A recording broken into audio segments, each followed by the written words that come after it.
خبر عجیبی از اروپا سال 2018 منتشر شد. یک کودک 5 ساله ناگهان از پارکی شلوغ ناپدید شد. بی هیچ نشانی. پلیس محلی ابتدا فکر می‌کرد کودک گم شده. اما نبود هیچ ردی در دوربین‌ها ماجرا را ترسناک و گیج کننده تر کرد. والدین کودک شوکه بودند. میگفتند تنها چند ثانیه چشمشان از پسر برداشته شد و بعد دیگر اثری نبود. رسانه‌ها خیلی زود خبر را پخش کردند. تصاویر پارک پر از خانواده‌ها بود، اما هیچ کس ندیده بود کودک کجا رفته. مردم محلی شروع کردند به گمان زنی. بعضی‌ها از روایش توسط بانده‌ها گفتند، برخی حتی نظریه‌های ماورایی مطرح کردند. پلیس برای یافتن ردپا، پارک و اطراف را با سگ‌های جستجوگر گشت زد، اما هیچ بویی از کودک پیدا نشد. این پرونده خیلی زود جنبه بین‌المللی گرفت. شبکه‌های خبری بزرگ اروپا تیتر زدند، کودک 5 ساله در روز روشن ناپدید شد. کارشناسان امنیتی هشدار دادند که نبودن هیچ تصویر یا صدایی نشان می‌دهد شاید فناوری پیشرفته در این ماجرا دخیل بوده. مادر کودک در مصاحبه‌ای گفت مثل این بود زمین او را بلعید. این جمله تیتر روزنامه‌ها شد و ترس ساخت. بعد از 3 روز جستجو پلیس هیچ سرنخی نداشت. همین بی‌پاسخی باعث شد ترس و شایعه در کل اروپا شدت بگیرد. برخی خبرنگاران گفتند این پرونده شبیه ناپدید شدن‌های قدیمی اروپاست. اما این بار سال 2018 و در قلب شهر بود. خانواده کودک تحت فشار رسانه‌ای شدید قرار گرفتند. بعضی حتی والدین را مقصر دانستند که لحظه‌ای حواسشان پرت شده بود. پلیس اروپا درخواست کمک از اینترپل کرد. پرونده وارد مرحله بین‌المللی شد و کارآگاهان خارجی به ماجرا پیوستند. نکته عجیب این بود که حتی تصاویر هوایی پهپادهای امنیتی هم کوچکترین نشانی از حرکت کودک نشان نمیدادند.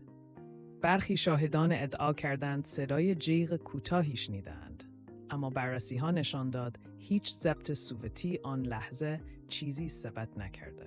در شبکه‌های اجتماعی موجی از ترس و شایعه راه افتاد.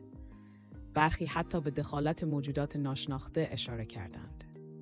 مقامات رسمی اما تأکید داشتند این یک پرونده جنایی واقعی است و نباید مردم دنبال توضیحات غیر علمی باشند. رسانه‌ها گزارش دادند که دولت محلی برای آرام کردن جامعه بودجه بزرگی برای تحقیقات ویژه و فناوری‌های پیشرفته اختصاص داد.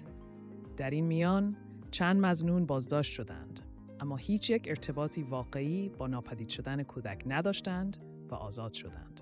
روز به روز نگرانی بیشتر شد، زیرا نبود هیچ سرنخ واقعی این پرونده را به یکی از مرموزترین ماجراهای اروپا تبدیل کرد. هفته‌ها گذشت و هیچ اثری از کودک پیدا نشد. همین طولانی شدن، ترس و ناامیدی را در میان خانواده‌ها بیشتر کرد. رسانه‌ها به ماجرای مشابه در دهه‌های قبل اشاره کردند. اما این پرونده به خاطر نبود هیچ رد فیزیکی خاص‌تر بود. پلیس مرزها را بررسی کرد، اما هیچ نشانه‌ای از خروج کودک از کشور وجود نداشت. حتی گذرنامه یا شناسایی ثبت نشده.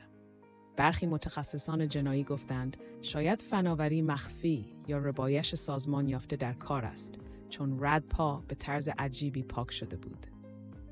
اینترپل گزارش رسمی منتشر کرد.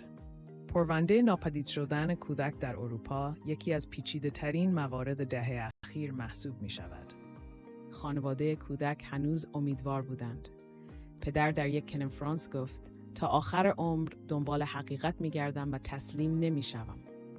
مردم محلی یادبودهایی برپا کردند.